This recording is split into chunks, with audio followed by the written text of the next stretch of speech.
Assalamualaikum warahmatullahi wabarakatuh. Salam sejahtera bagi kita semua. Jumpa lagi dengan saya Surono. Kali ini kita akan membahas topik tentang mengintegrasikan employability skills dalam desain pembelajaran pendidikan vokasi. Tentu saja ini akan sangat bermanfaat bagi teman-teman yang bagaimana memberikan efisiensi dan efektivitas dalam meningkatkan employability dari lulusannya.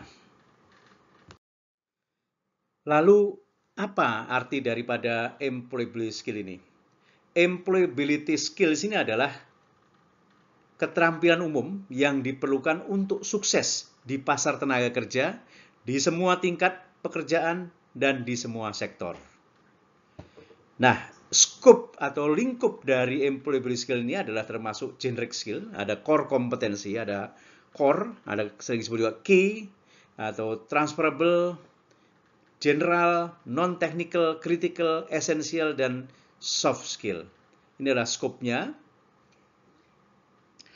Nah, di dalam employability skill ini diidentifikasi employability skill framework atau kerangka kerja daripada employability skill. Yang pertama adalah communication, kemudian problem solving, teamwork, planning and organizing, initiative and enterprise, self-management, learning, dan teknologi. Tidak semua peran kerja atau jabatan kerja mempersyaratkan kedelapan-delapannya, tergantung dari level ataupun jenis pekerjaannya. Kemudian apa yang dimaksud dengan desain instruksional atau desain pembelajaran? Jadi desain instruksionalnya adalah proses berulang dari perencanaan tujuan kinerja, pemilihan strategi instruksional, pemilihan media, dan pemilihan atau pembuatan bahan dan evaluasi. Ini menurut Rotel, William, dan Kasanas tahun 2004. Banyak jenis desain instruksional ini, ada ADI, ada Azure, ada Dick and Carey, ada Suparman, dan sebagainya. Dari evaluasi dan penelitian kami menunjukkan bahwa kami mengidentifikasi model Dick and Carey ini adalah yang paling cocok dengan pendidikan vokasional.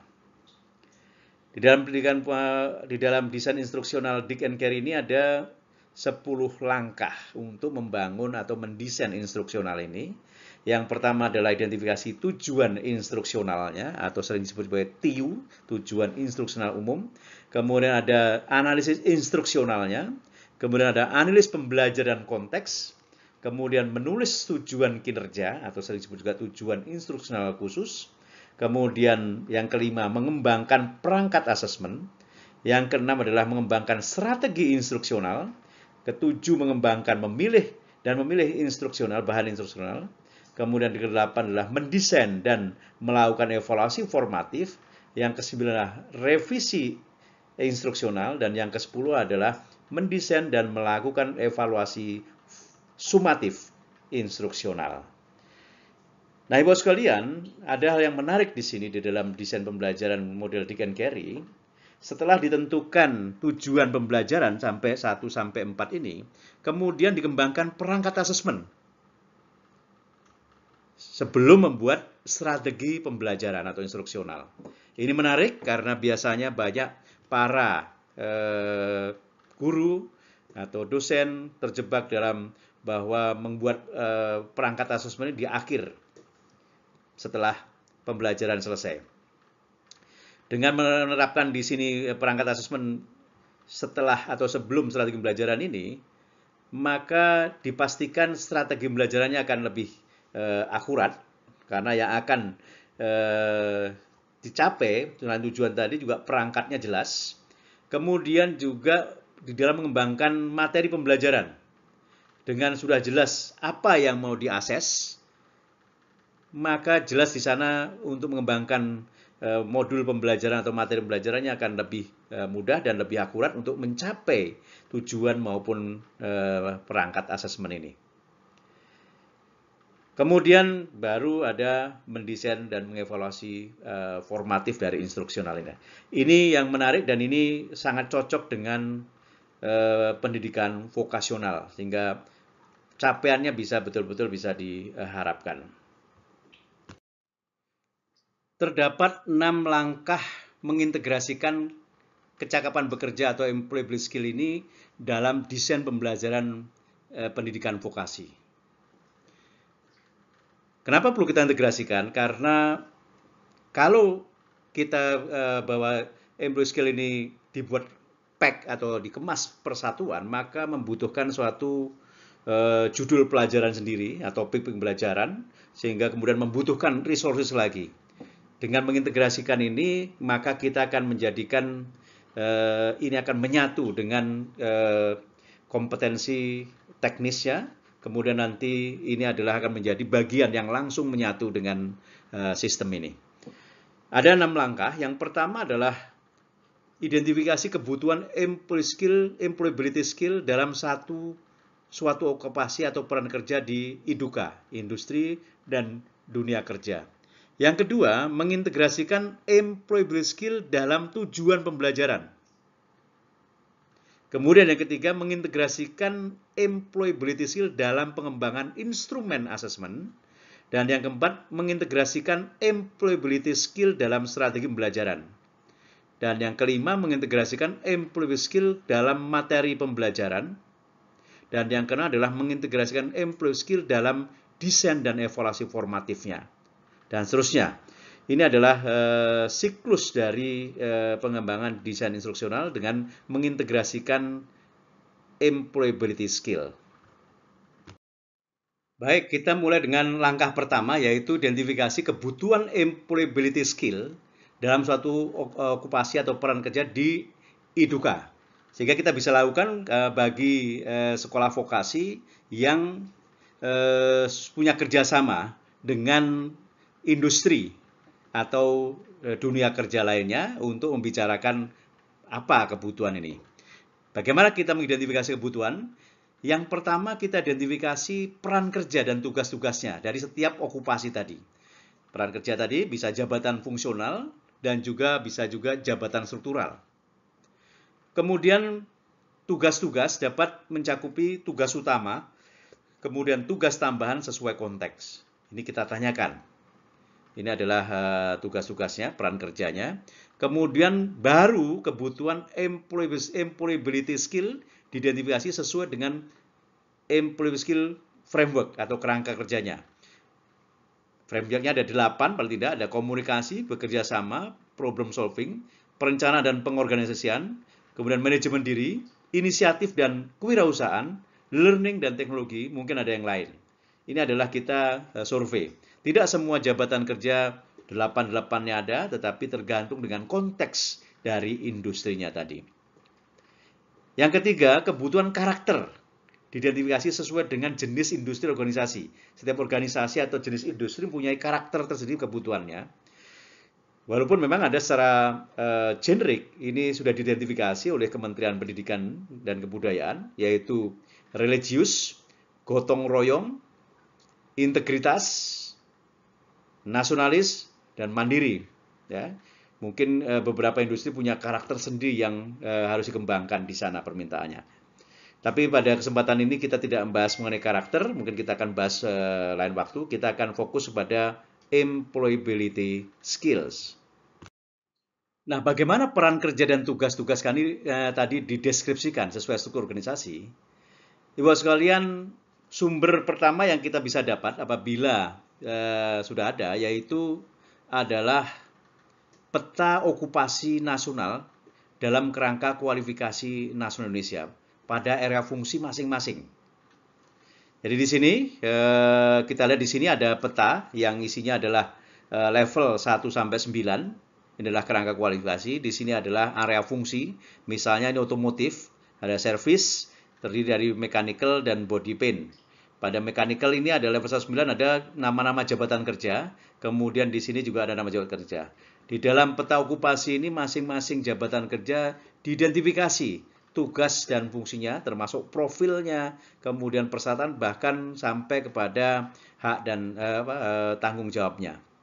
Ini sehingga ini akan mudah untuk mendapatkan ini. Kemudian kita kontekskan dengan industri barangkali yang bekerja sama dengan sekolah vokasi tadi. Tapi secara nasional, sekolah sudah bisa memperkirakan bagaimana kebutuhan peran kerja dan tugas. Sudah bisa melihat anak-anak kita nanti di dalam bekerja dalam sekolah di sini itu mau jadi apa sih, jenjang karirnya seperti apa. Ini penting. Berikutnya adalah identifikasi kebutuhan pemangku kepentingan. Di sini saya mencoba membuat model antarmuka SOP, SKK, kurikulum, dan asesmen. Nah, dari peta okupasi, yang isinya adalah okupasi dan deskripsinya, biasanya perusahaan yang baik itu setiap tugas itu dikembangkan menjadi SOP atau Standard Operating Procedure yang terdiri atas judul prosedur atau tugas, cakupan dan penerapannya, kemudian prosedur atau langkah utama proses atau tugas, kemudian instruksi kerja, acuan dan konteks, kemudian jaminan atau pengendalian mutu, dan standar produk atau jasa. Nah, setelah kita melihat ini ada standar ini, maka Ibu sekalian, kita identifikasi. Adakah ini adalah standar kompetensi yang sudah ada, atau standar nasional atau standar internasional? Karena standar kompetensi sebenarnya hasil konsensus dari SOP industrinya. Judul standar kompetensi biasa berasal dari judul prosedur, kemudian deskripsi berasal dari cakupan dan penerapan, elemen berasal dari langkah utama, proses, kriteria unjuk kerja berasal dari instruksi kerja, batasan variabel berasal dari acuan dan konteks, panduan penilaian berasal dari jaminan atau pengetahuan mutu, pengendalian mutu, kemudian aspek kritis berasal dari standar produk atau jasanya. Kemudian konsensus, maka jadilah standar kompetensi. Maka dalam mendesain ini, apabila belum ada standar kompetensi, maka kita bisa kembangkan SOP ini menjadi standar kompetensi. Di mana perbedaan utamanya adalah di sana, kalau misalnya instruksi kerja itu adalah kalimat perintah, maka begitu jadi kriteria unjuk kerja akan menjadi kalimat pasif, karena adalah kriteria. Dan di sini kita enhance atau perkaya dengan di dalam kriteria unjuk kerja adalah menjadi knowledge, skill, dan attitude. Nah, setelah jadi standar kompetensi, maka kita bisa mendesain kurikulum yang link and match. Judul ini akan menjadi tujuan instruksional umum atau topik pembelajaran, kemudian deskripsi menjadi lingkup kurikulumnya, elemen menjadi tujuan instruksional khusus atau pilihan pengalaman belajar atau aktivitas, kemudian kriteria unjuk kerja tetap menjadi unjuk kerja atau organisasi pengalaman belajar, kemudian batasan variabel menjadi referensi atau konteks pembelajaran, panduan penilaian menjadi evaluasi dan asesmen pengalaman belajar, dan indikator aspek kritis menjadi indikator kompetensi. Maka bila kurikulum kita desain traceable terhadap standar kompetensi, maka dijamin lulusannya mampu menjalankan SOP di industri.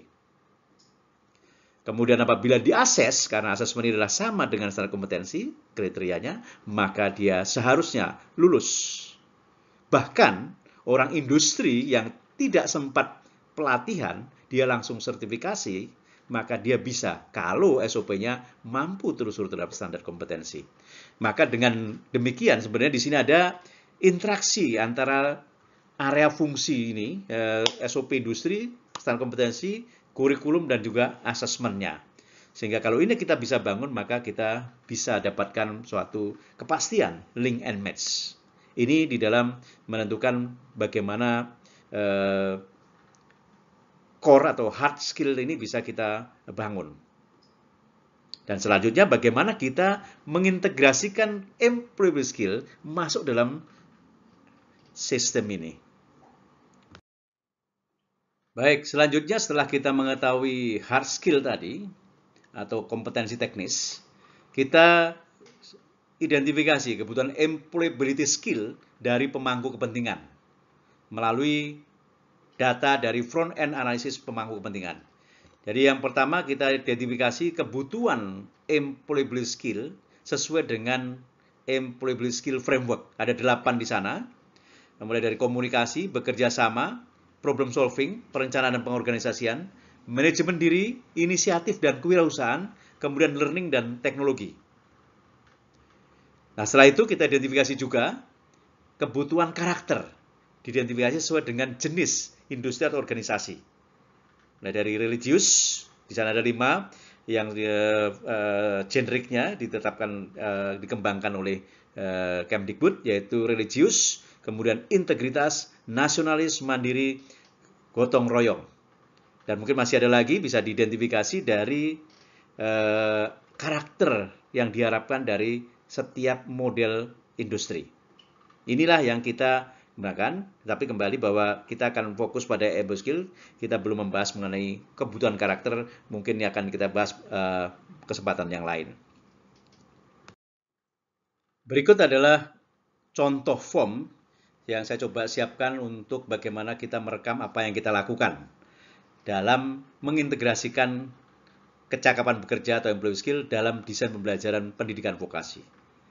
Pada langkah pertama tadi sudah kita bahas kebutuhannya ini, kebutuhan employee skill ini dalam okupasi. Jadi yang pertama peran dan tugas-tugas dideskripsikan sesuai dengan struktur organisasi. Kita lihat, misalnya nanti yang akan kita integrasikan adalah peran kerja apa, kita tulis atau strukturalnya. Kemudian tugas-tugas dapat mencakupi apa saja. Tugas utama kita tuliskan tugasnya apa saja dan kemudian tugas tambahan apa saja. Kemudian yang kedua, kebutuhan employability skill. Diidentifikasi sesuai dengan employability skill framework. Di sini employability skill dapat mencakupi framework ini ada komunikasi, bekerja sama, problem solving, perencanaan dan pengorganisasian, manajemen diri, inisiatif dan kewirausahaan, learning dan teknologi. Kemudian yang ketiga adalah kebutuhan karakter, diidentifikasi sesuai dengan jenis industri atau organisasi.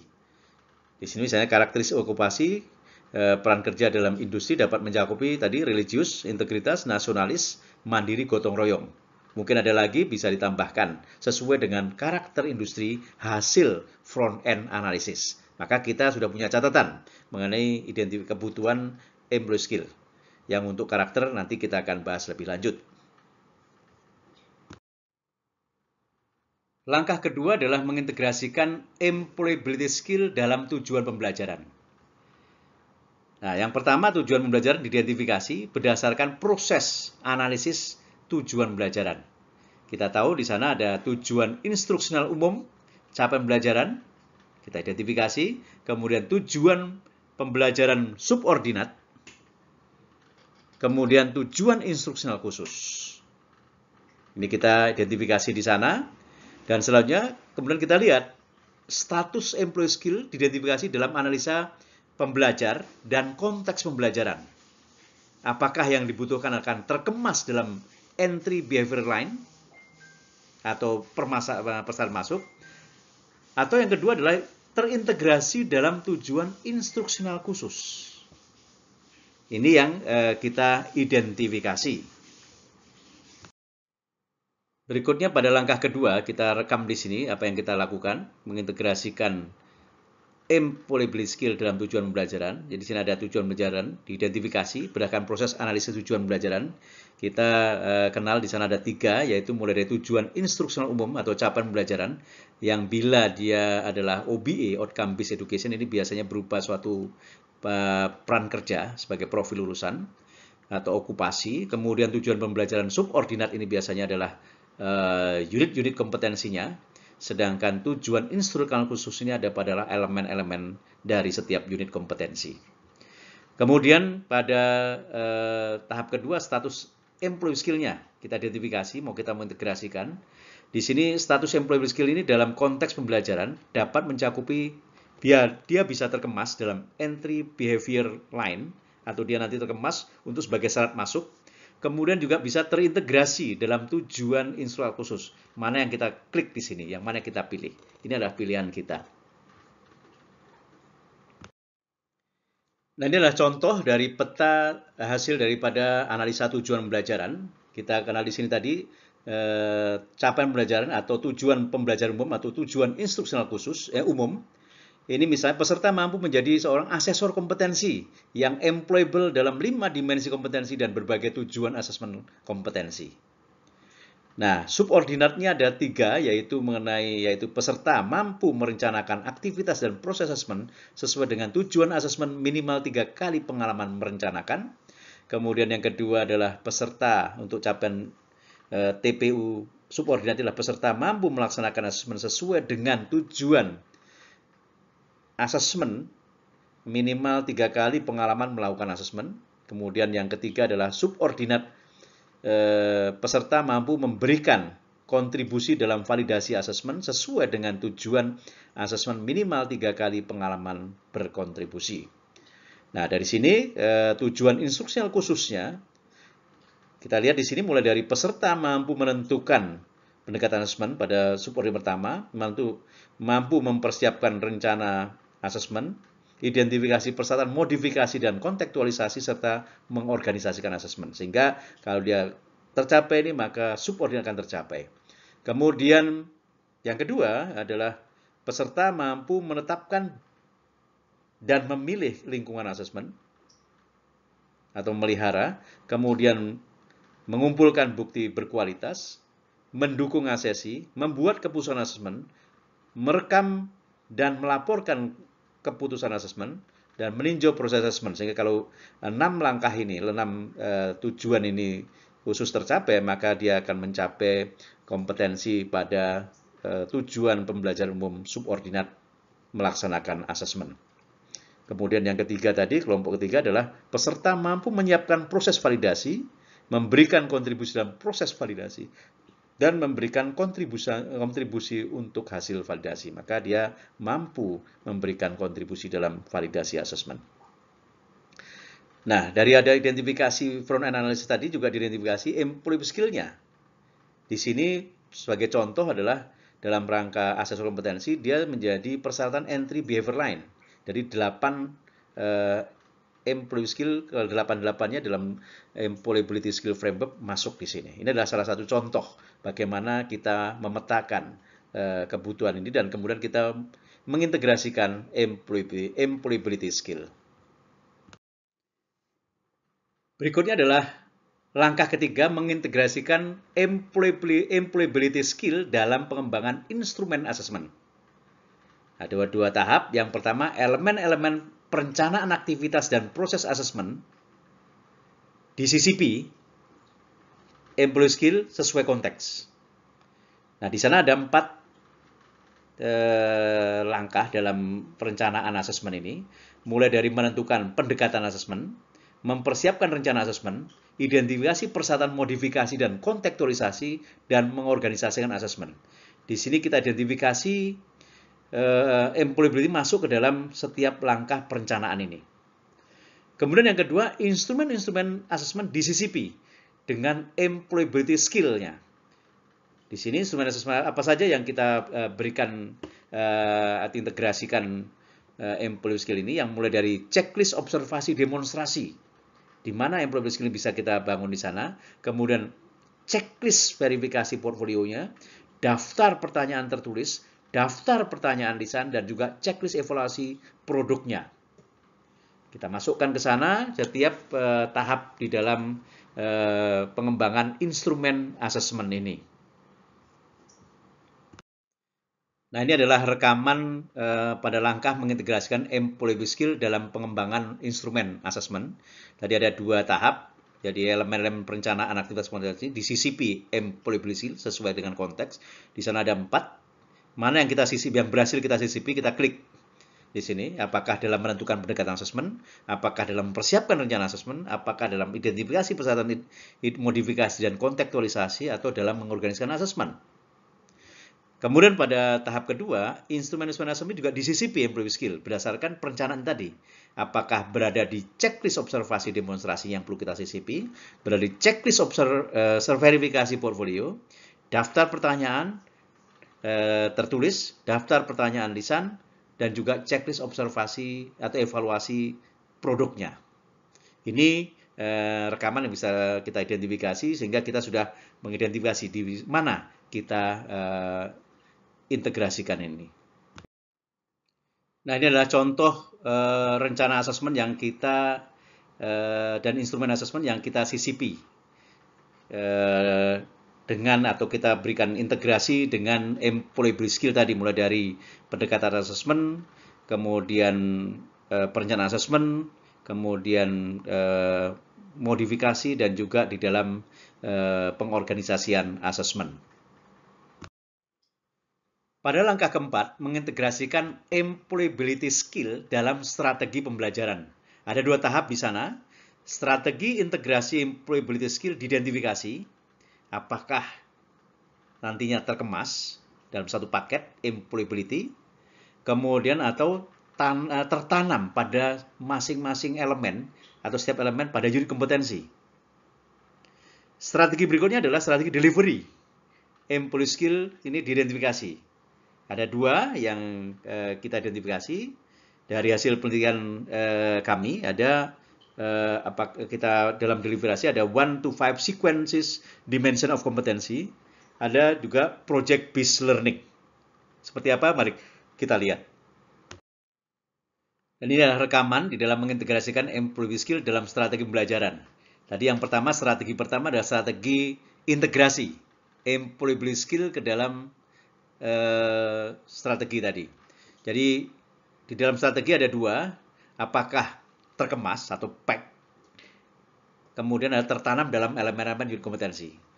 Ini memang ada untung ruginya. Kalau di dalam ini terkemas, ini memang cepat kita buatnya, tetapi kerugiannya kita harus mendesain satu pelajaran lagi, satu kemasan lagi, dan ini membutuhkan resources, pengajar, atau sumber daya yang lain.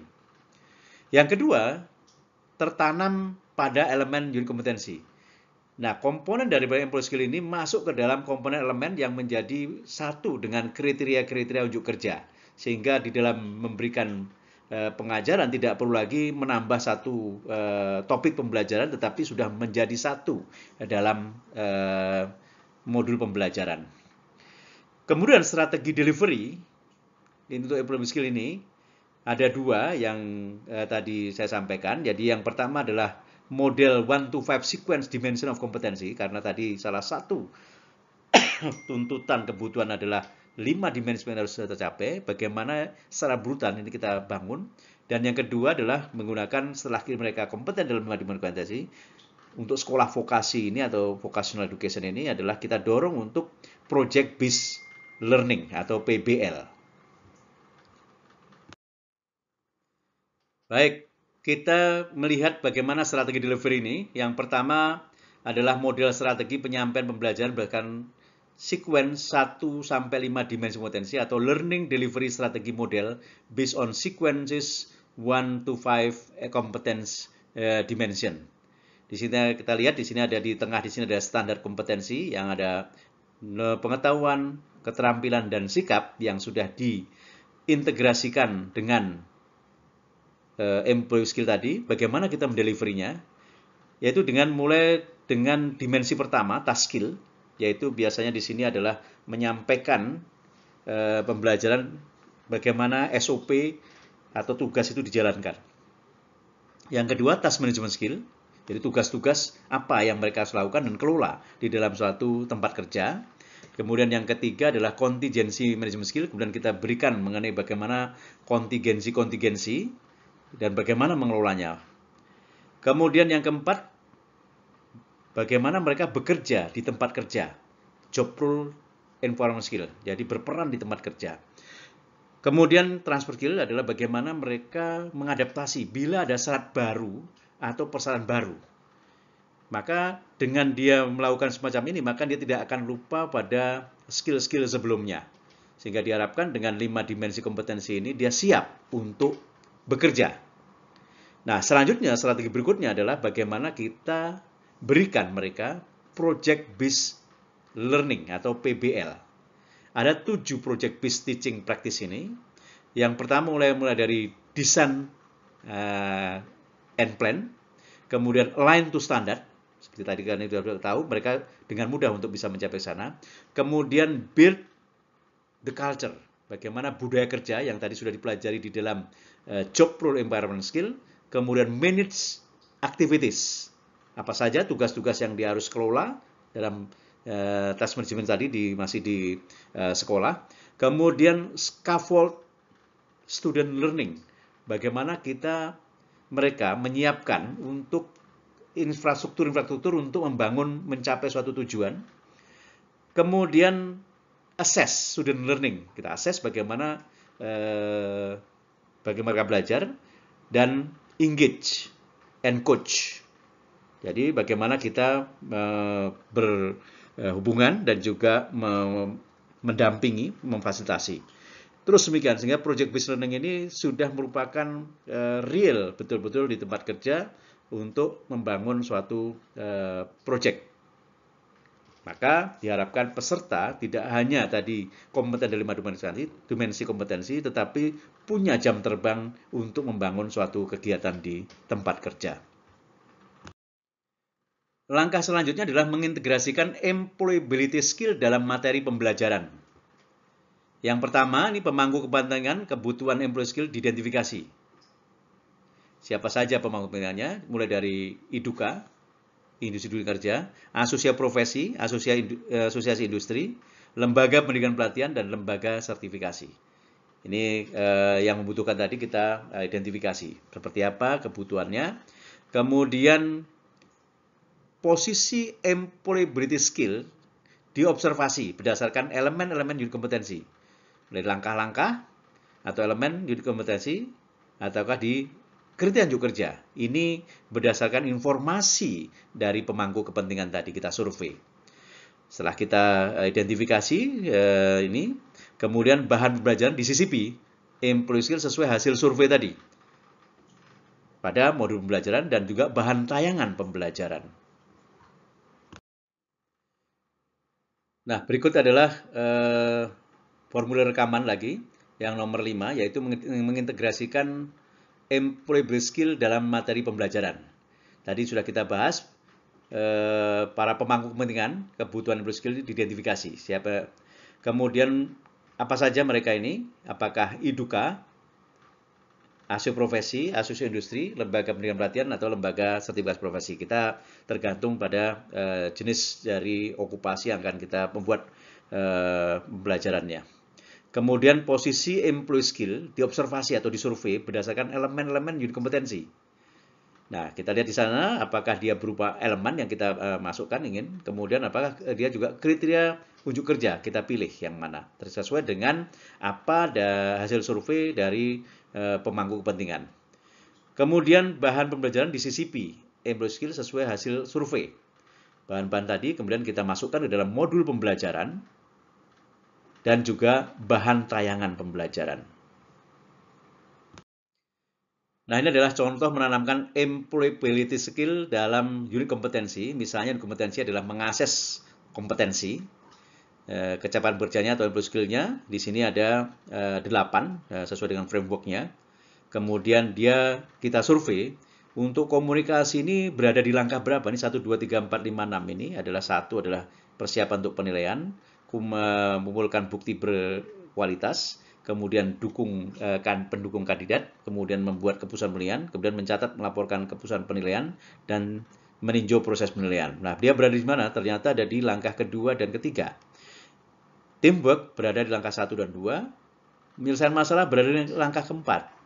Inisiasi dan gigih ini atau kewirausahaan ada di langkah 2. Kemudian manajemen diri berada di langkah keempat, kemudian merencanakan, mengorganisasikan di langkah 1, teknologi berada di langkah 2, belajar di langkah 2. Nah, ini adalah contoh dari hasil survei, inilah yang dibutuhkan. Maka inilah yang harus kita lakukan pada saat kita delivery atau menyampaikan pembelajaran tadi.